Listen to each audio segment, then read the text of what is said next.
Hello दोस्तों, मेरा नाम राजेश। मैं हुसैन और आप देख रहे हो ऑनेस्ट रिव्यूज। और भाई साहब पिछले कुछ हफ्तों से कमेंटों में मचा रखा है तुम लोगों ने। भाई इतनी इज्जत हो गई ऑफिस में, आज देखो हमें क्या भिजवाया गया। इन 2M लॉन्डो के लिए 2M चिप्स आए भाई हमारे लिए खाने के लिए। भाई अब नहीं आती हो ये शूट पे कटिंग चाय। अब तो सीधा भाई पी रहे हैं भाई महंगी वियतनामीज कॉफी। मैं तो वो भी डलवा दी, उस पे व्हिप क्रीम होती है ना। हाँ मैं तो पता नहीं था क्या डाल, मैं तो धनिया ही डाल दी पहले में। अब ये तो कुछ नहीं है। इसके अलावा पिक्चर आज कौन सी देखी हमने 4DX में, उस पे 3D भी अभी कुछ दिनों में। और इसमें भी कमेंट व्यूज अच्छे आ गए तो कह रहे हैं अगली बार तो कार्तिक आर्मी गोद में बिठा के दिखाएंगे। और भाई अगर व्यूज भी अच्छा है कमेंट के साथ साथ तो हो सकता है करण जौहर की गोदी में। ना भाई फिर तो कमेंट मत करना, मुझे नहीं बैठना अगले की गोदी में। मैं चाहता हूँ जैन बैठे तो कमेंट कर देना भाई। नहीं। एनीवे गाइस, हमने 4DX और 3D में देखी Avatar ash and fire. Fire and ash. Fire and ash क्या फर्क पड़ता है, चिप्स अच्छी है। And the first what that we have to say about the film is कि इस बार बढ़िया बना दी भाई कैमरून भाई ने। भाई पहले की 2 भी अच्छी बनाई थी, आपको नहीं अच्छी लगी थी तो पब्लिक गाली बकती आपके चक्कर में भी। अपने से क्या मतलब चिप्स। वुयम चिप्स। अब बात करें तो फिल्म की कास्ट की। फिल्म की कास्ट तो भाई बिल्कुल ही बेकार लगी हमें। क्या ही बात करें कास्ट की, ऐसी कास्ट की इसमें गोविंदा नहीं है यार। यार गोविंदा साहब होते पिक्चर के अंदर, अवतार के अंदर तो मजा आता देख के। उनको बेचारे को ऑफर उन्होंने छोड़ दी। मुझे मिला था वो कभी खुशी कभी गम में जो ऋतिक रोशन का छोटा था ना, जो मोटा बच्चा, जब पहले बचपन में था, मुझे मिला था वो। कहाँ मिला था? अबे उसका रोल मिला था मुझे। कहाँ मिला था कह रहा है। मुझे भी मिला था। क्या वो महूना में वो दो हकले नहीं थे, तो मैं और शिवम हमको कैरेक्टर मिला था, हमने मना कर दिया।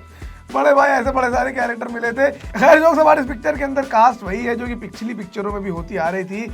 कुछ एक आधे एडिशंस हैं but otherwise everything remains the same. तो नया कैरेक्टर जिसका एडिशन हुआ है वो प्ले कर रही है ऊना चैपलिन, और वो कैरेक्टर है जो एक ऐश समुदाय है उनकी लीडर का। भाई ऐश पीपल की लीडर है वो, बेहतरीन एकदम रेड हेड बैडी है। मुंह उनका पूरा लाल है, बैडी कैरेक्टर है उनका। आग वाग पसंद है उन्हें, धुआं हुआ उनके आसपास वो अच्छा लगता है उन्हें। भाई वो वहाँ परेशान है, दिल्ली में आए खुशी खुश रहेंगी। यहाँ भी ऐश लेडी हमारे पास है। वेरी गुड ऐश, गुड लेडी ऐश। उन्हें भी धुआं पसंद है, मजा आ रहा है। अब ऐसे उनकी गलती नहीं है, हमें आदत है ना नान खाने की। साले तुम दिन भर यहाँ सांस आने नहीं, बटर नान गोभी नान चाहिए तुमको। चाहिए सही करा, तंदूर बैन करा इसकी। अरे तंदूर है हमारी कोई सभ्यता ही नहीं। तंदूर तंदूर के चक्कर है पूरी दिल्ली में धुआं कर दिया तुम लोगों ने। मुगल लाए थे तंदूर बैन, इनके बीज बोए हुए हैं। हमें तो सम्राट अशोक तंदूरी रोटी खाते थे। एक साल चुपचाप तवा रोटी खा लो, 2 AQI ना हो गए दिल्ली में तो मैं मूंछ मुंडवा लूंगा अपनी। छोड़ो बिना पाम ऑयल के चिप्स बढ़िया दम है उस्ताद, स्पाइसी भी है। तो अब बात करते हैं फिल्म के प्लॉट की। फिल्म का प्लॉट शुरू होता है जब वेज ऑफ वाटर में जो आखिरी भीषण लड़ाई हुई थी, उसके बाद ह्यूमंस हार गए थे और अब ह्यूमंस को हर हाल में चाहिए जैक सली। जिंदा या मुर्दा, उन्हें चाहिए कि बस जैक सली को पकड़ो और ठोक दो। उन्हें नहीं चाहिए भाई खाना पीना हवा, ये कुछ भी नहीं। अब हो गया उनका कि इस प्लेनेट में पहले जैक सली मारा है। जैक सली को बाकी दिक्कत है बाद में समझाएंगे, अपना देख लेंगे। और अब यहाँ पर हुआ है कि उस भीषण युद्ध के बाद जैक सली अपने बेटे को खो चुके हैं और उनका परिवार एक ग्रीफ मना रहा है। लेकिन वो साला मंकी बॉय स्पाइडर वो यही रह गया नेवी पीपल के साथ। और अब वो मास्क लगा के घूमता फिर रहा है। भाई यार क्यों मास्क लगा के घूम रहा है? सांस लेने के लिए तंदूर बैन कर दे, अपने आप सांस आ जाएगी। भाई टेक्निक ही गलत है तुम्हारी, जरूरत ही नहीं है मास्क वास्क की। भाई तंदूर बैन करो, BS3 BS4 इंजन बैन करो, खत्म, कोई दिक्कत ही नहीं है। तंदूरी नाइट्स गाना बैन कर दो बहुत से बहुत। उससे ज्यादा क्या करोगे? सांप मास्क लगाए घूम रहा है अंग्रेजों को यार। भाई क्या मुरून भाई को पता है उतनी दिल्ली का पॉल्यूशन कैसे हटा था? अरे नेताजी सुभाष पहले साझा बता देंगे। सब सॉर्ट है इधर। ये 2-4 काम कर। तो जहां ह्यूमंस को एक तरफ जैक सली चाहिए, लेकिन हालात ऐसे बन जाते हैं कि ह्यूमंस को उससे भी ज्यादा अब एक चीज और चाहिए। और आपको तो पता ही ह्यूमंस को क्या चाहिए? टूरियम के चिप्स बिना पाम ऑयल वाले। तुम्हें क्या लगा? तुमको क्या लगा?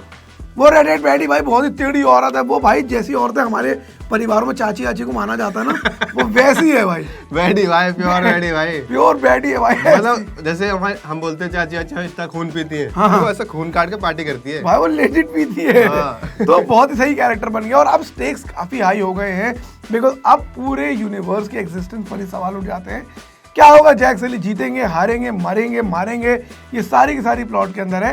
And let me just be honest, plot interesting तो है। Now talking about 3 things we liked and 3 things we disliked about the film. सबसे बढ़िया जो चीज मुझे लगी है वो तो भाई है भूत चिप्स की, जो बिना पाम ऑयल की चिप्स है ना, स्पाइसी और मजेदार। वेरी यम यार। First thing that we liked about the film was the universe of the film. James Cameron साहब सालों साल जब बैठ के काम करते हैं तो वो ये एक मिस्टीरियस से यूनिवर्स ही बना रहे होते हैं। क्या ही सुंदर चीज बना देता भाई। मतलब जब आप 3-3.5 घंटे उस फिल्म को देखते हो तो आप उस यूनिवर्स में ही होते हो यार। इतना सुंदर सब कुछ, इतना अच्छा, मतलब मेरी सपनों की दुनिया है। हाँ मतलब ये होता है भगवान जी को सीखना चाहिए जेम्स हाँ कैमरून यार, से। भगवान ऐसी जी दुनिया बनानी चाहिए थी एक भगवान बार जी पिक्चर आपने। देख के ऐसा एक प्लेनेट बना दो। हाँ ऐसे बनाने चाहिए थे भाई हाँ आपने। यार। कहा कैसे कैसे बना दिए यार। नावी लोग कितने सही होते हैं यार। हमारे देखो भाई सब चोटी से काम हो जाता है यार। इस मूवी में ये दिखा रहा है कि धरती तबाह हो गई है, अब इनको उस प्लेनेट पर जाना पड़ रहा है, तो दिल्ली वाले सबसे आगे जाएंगे। क्यों? दिल्ली तो कहीं ना बर्बाद, वहाँ सबसे पहले दिल्ली वाले घूम रहे हैं नावी पीपल के आसपास। वहाँ जुगाड़ लगाते फिर रहे हैं। और दिल्ली वाले तो जान ट्री लेके पहुंच गए वहाँ। भाई वहाँ पहुंच गए। इधर से 2 लटके में, इधर से 2 लटके में। नेवी पीपल को खिला रहे हैं भाई कुरकुरे मोमोज। और इनको तो मास्क की भी जरूरत नहीं है। हाँ ये तो कह रहे इतने लंग्स मजबूत कह होते रहे हैं। अरे आप नहीं आ सकते यहाँ पे ऑक्सीजन नहीं। अबे हमारे यहाँ भी नहीं है। आपका एनवायरनमेंट यहाँ के एनवायरनमेंट से अलग है। अब ऐसा ही है, चल जाएगा। हाँ तो बहुत अच्छा है। तू हमारे यहाँ तो मर जाएगा। Now the second thing that I really liked about the film was the film's background score and the film's music. भाई ग्रैंड तो बना देता है ये। भाई मजे तो आ जाते हैं। मतलब इतना ऐसा बज रहा होता है एक बड़े थिएटर में, आप जाके इतने बड़े स्क्रीन में इतनी खूबसूरत चीजें देख रहे हो, बढ़िया बढ़िया सुन रहे हो। थर्ड थिंग, फिल्म की स्टोरी। मतलब कोई कमी नहीं छोड़ता भाई। मतलब स्टोरी भी ऐसी बनाई है कि जहाँ पर एक एक्चुअली वर्ल्ड के ऊपर बहुत बड़ा संकट है, ऐसा कोई फालतू की बात नहीं हो रही है। सारी चीज़ें इंटरलिंक्ड है, इंटरलॉक्ड है, बढ़िया कॉम्प्लेक्स नैरेटिव बनाया है, तो देख के आपको मजा आता है। Now the things that we dislike about the film. पहली चीज ऑनेस्टली रन टाइम 3-3.25 घंटे की पिक्चर है, बट टू बी ऑनेस्ट आप प्रिपेयर्ड होकर जाते हो तो आप उस वर्ल्ड में खो जाते हो। उसके अलावा पिक्चर में कुछ खराब तो नहीं है यार। और मतलब मूवी स्लो है पर स्क्रीन पे इतना सब सुंदर सुंदर दिख रहा होता है तो आपको लगता है चलता रहे। बाकी अगर मैं अपनी रेटिंग की बात करूं, मैं इस पिक्चर को देना चाहता हूँ 4.5 स्टार आउट ऑफ 5। अब बढ़ाओ आधा स्टार अपना देखूं मैं। क्या बात है ये 2M चिप्स बिना पाम ऑयल वाले का भाई। इम्पैक्ट। बाकी लाइक कमेंट शेयर, कमेंट की बरसात ऐसी जारी रखें।